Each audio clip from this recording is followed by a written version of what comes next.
Aditya classes exam गुरु channel में आप सबका स्वागत है। आज हम लोग क्या करेंगे, प्रैक्टिस करने जा रहे हैं कृषि उद्योग, व्यापार, धन, मुद्रा और पूंजी बाजार से संबंधित जो है एग्जाम में आपके प्रश्न आ सकते हैं, उसकी हम लोग चर्चा करने जा रहे हैं। आइए देखा जाए, भारत में मोटे अनाज को लोकप्रिय बनाने के लिए बजट में क्या नाम दिया गया, यानी मोटे अनाजों के लिए क्या नाम दिया इसको लोकप्रिय बनाने के लिए। बुंदेलखंड क्षेत्रों में भारत में सबसे अधिक जो है मोटा अनाज होता है, श्री अन्न, धान्य अन्न, पोषक अन्न और इसमें से स्वास्थ्य अन्न। बताइए क्या नाम होगा, आप कमेंट बॉक्स में आंसर दे सकते हैं। जितने लोग का पहला आंसर आ रहा होगा श्री अन्न जो है ये बिल्कुल सही होगा। नेक्स्ट आप देखेंगे, पीएम मत्स्य संपदा योजना का उद्देश्य क्या है। दूसरा जो है मछली पालन को बढ़ावा देना, मछुआरों की आय को बढ़ाना, मत्स्य उद्योग का विकास करना, उपरोक्त सभी। तो जितने लोग का भी आंसर इसमें से डी आ रहा होगा दूसरे का बिल्कुल सही है। गोवर्धन योजना का संबंध किससे है? जैविक खेती से, पशुपालन से, बायोगैस उत्पादन से, अंडा उत्पादन से। तो तीसरे का आंसर इसमें से सी सही है, बायोगैस उत्पादन से इसका संबंध है। भारत में कृषि अनुसंधान की सर्वोच्च संस्था कौन सी है? AIA, RI, ICAR, NABARD, FCI। तो याद रखिएगा 1929 में स्थापना हुआ था ICAR। ये जो है कृषि के क्षेत्र में जो है सर्वोच्च संस्था है, जिसका मुख्यालय कहाँ है? इसका मुख्यालय नई दिल्ली में स्थित है। नेक्स्ट आप देखेंगे, भारत में कितने कृषि जलवायु क्षेत्र हैं? 9, 12, 15, 18। तो भारत में कृषि जलवायु क्षेत्र की संख्या कितनी है? 15 है। लेकिन अगर यही चीज उत्तर प्रदेश पूछे, उत्तर प्रदेश में कृषि जलवायु क्षेत्र की संख्या कितनी है, तब 9 आंसर होगा। आइए देखते हैं, उत्तर प्रदेश किस फसल के उत्पादन में प्रथम स्थान नहीं है? गेहूं में, गन्ना में, आलू में, चावल में। तो आंसर आपका हो जाएगा चौथा। चावल में जो है उत्तर प्रदेश जो है उत्पादन में प्रथम स्थान नहीं है। चावल उत्पादन में प्रथम स्थान जो है पश्चिम बंगाल है। लेकिन पूरे विश्व में चावल उत्पादन में पहले चीन स्थान था, अब भारत का स्थान जो है चावल उत्पादन में प्रथम स्थान आ चुका है। आपके एग्जाम में पूछा जाएगा, ठीक है, पूछा जा सकता है। नेक्स्ट देखिएगा, सर्वाधिक सिंचित भूमि वाला राज्य कौन सा है? उत्तर प्रदेश, पंजाब, हरियाणा, राजस्थान। तो सर्वाधिक सिंचित भूमि वाला राज्य जो है कौन सा हो जाएगा?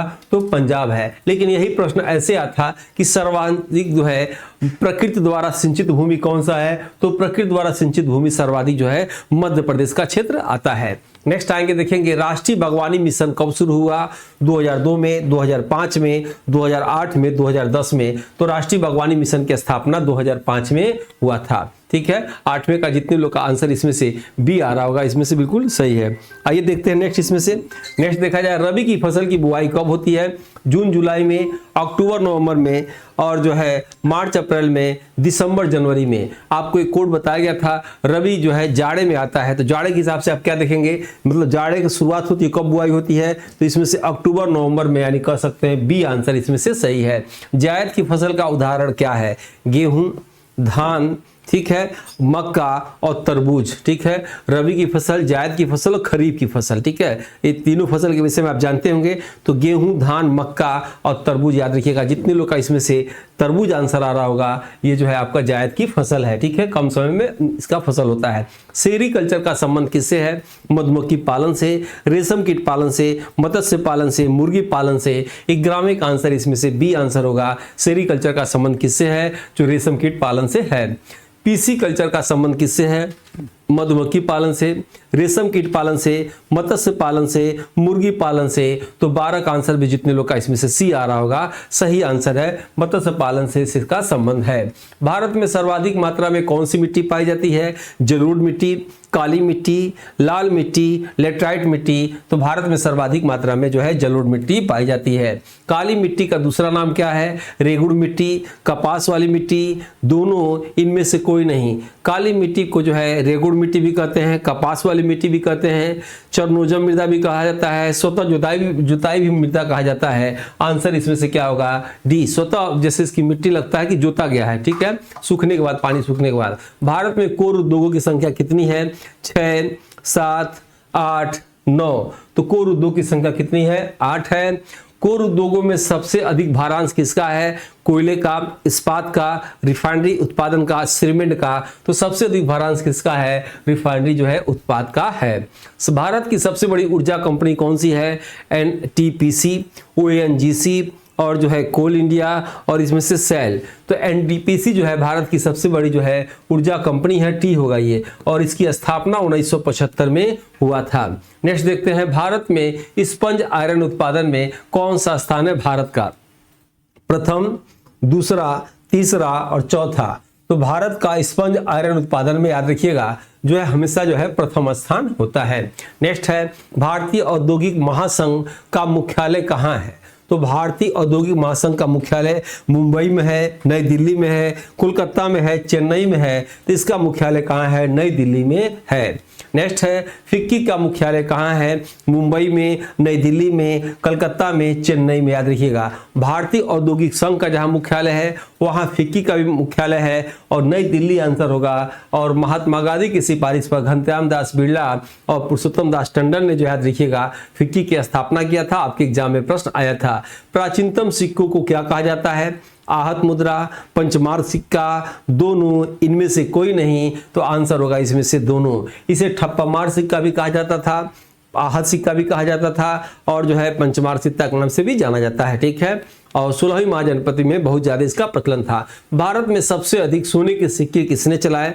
मौर्यों ने, कुषाण, गुप्त और मुगल ने। तो सबसे अधिक देखा जाए, प्रश्न है सबसे अधिक सोने के सिक्के किसने चलाए?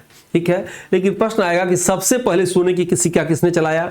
ठीक है। तो सबसे पहले पूछ रहा ना, सबसे अधिक नहीं। सबसे अधिक पूछता तो गुप्त शासक, सबसे पहले पूछ रहा है। इस ऑप्शन के अनुसार क्या होगा? कुषाणों ने चलाया था। लेकिन देखा जाए तो भारत में सबसे पहले सोने का सिक्का हिंदवन गिरोकिंडोनी मेनांडर ने चलाया था। याद रखिएगा। ठीक है। शुद्ध रूप से सोने का सिक्का किसने चलाया था? विलियम कटफिशस ने चलाया था। याद रखिएगा। लेकिन सबसे अधिक सोने का सिक्का गुप्त शासकों ने चलाया था। सोने को सिक्का को दिनार कहा जाता था। सबसे अधिक जो है देखा जाए तो सिक्के में गिरावट जो है उसकी क्वालिटी में गिरावट गुप्त वंश के शासकों में आया। देखा जाए ग्रेसम का नियम क्या कहलाता है? बुरी मुद्रा अच्छी मुद्रा को चलन से बाहर कर देती है, अच्छी मुद्रा बुरी मुद्रा को चलन से बाहर कर देती है, दोनों मुद्राएं साथ साथ चलती हैं, इनमें से कोई नहीं। तो ग्रेसम का नियम याद रखिएगा, बुरी मुद्रा अच्छी मुद्रा को चलन से बाहर कर देती है। 23 का जो है ए आंसर जितने लोग का भी आ रहा है बिल्कुल सही है। नेक्स्ट आइए, भारत में 1 रुपए के नोट पर किसके हस्ताक्षर होते हैं? आरबीआई के गवर्नर का, वित्त सचिव का, प्रधानमंत्री का और जो है राष्ट्रपति का। याद रखिएगा वित्त सचिव का जो है सिग्नेचर होता है। वर्तमान में 26वें वित्त सचिव कौन है? तो अजय सेठ नाम याद रखिएगा। अजय सेठ जो है 1 रुपए के नोट पे यही साइन करते हैं। बाकी रुपए के नोट पे आरबीआई के गवर्नर संजय मल्होत्रा है, इस समय 26वें क्रम के वो साइन करते हैं। आरबीआई का राष्ट्रीयकरण कब होता है? 1935, 1947, 1949, 1955। तो यंग हिल्टन समिति की सिफारिश पर जो है 1934 के अधिनियम से 1 अप्रैल 1935 को भारतीय रिजर्व बैंक की स्थापना होती है। इसका राष्ट्रीयकरण जो है 1 जनवरी 1949 को होता है। इस हिसाब से आंसर क्या होगा? सी आंसर होगा। और जो है इसके प्रथम जो है गवर्नर उसबार स्मिथ होते हैं। प्रथम भारतीय गवर्नर याद रखिएगा सीटी देशमुख होते हैं। क्या आरबीआई की कोई महिला गवर्नर हुई हैं? आज तक आरबीआई की कोई महिला गवर्नर नियुक्त नहीं हुई है। नेक्स्ट देखा जाए, प्लास्टिक मुद्रा का सबसे पहले प्रयोग किसने किया? टीसीएस, इन्फोसिस, विप्रो और एचसीएल। प्लास्टिक मुद्रा का सबसे पहले जो है टीसीएस कंपनी ने याद रखिएगा इसका प्रयोग किया। भारत की सबसे बड़ी सॉफ्टवेयर कंपनी है। प्लास्टिक मुद्रा आप समझ रहे होंगे, कार्ड का प्रयोग, जो कार्ड आप प्रयोग करते हैं उसका। रुपे कार्ड किसने जारी किया? आरबीआई ने, एनपीसीआई ने और जो है एसबीआई ने, आईसीआई ने। तो यार रुपे कार्ड को सबसे पहले 2014 में एनपीसीआई ने याद रखिएगा इसको जारी किया था। और जो है बिटकॉइन क्या है? डिजिटल मुद्रा है, कागजी मुद्रा है, प्लास्टिक मुद्रा है, धातु मुद्रा है।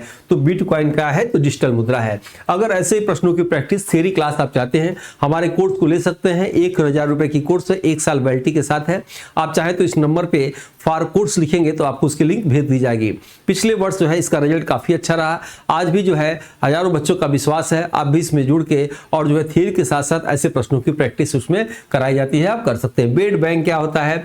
बेड बैंक क्या होता है? बेड बैंक जो है जो बैंक दिवालिया हो गया हो, जो बैंक एनपीए खरीदता हो, जो बैंक विदेशी मुद्रा का लेन देन करता हो, इनमें से कोई नहीं। तो बैड बैंक क्या होता है? जो बैंक एनपीए खरीदता हो। एनपीए क्या होता है? वह लोन अकाउंट जो 3 महीने तक लगातार अपनी किस्त ईएमआई न जमा की हो, उस लोन अकाउंट को एनपीए अकाउंट कहा जाता है। बैंकों के लिए सिरदर्द बन जाता है, इसलिए बैंक उसको क्या करते हैं? बैड बैंक को दे देते हैं। वो अपने तरीके से सेटलमेंट करता है और बाकी जो पैसा इनको देना होता है वो दे देता है। आइए देखा जाए, कोर बैंकिंग क्या होता है? केंद्रीय बैंक है, शाखाओं का नेटवर्क है, इंटरनेट बैंकिंग है, मोबाइल बैंकिंग है। तो कोर बैंकिंग क्या होता है? शाखाओं के नेटवर्क को याद रखिएगा, कोर बैंकिंग के नाम से जाना जाता है। आंसर इसमें से बी बिल्कुल सही है। ठीक है, तो इसी के साथ जो है आज की क्लास जो है कृषि, उद्योग, व्यापार, धन, मुद्रा, बैंक, पूंजी बाजार, ये क्लास समाप्त होती है। कल हम लोग मिलते हैं नए नए प्रश्नों के साथ। तब तक के लिए जय हिंद, जय भारत।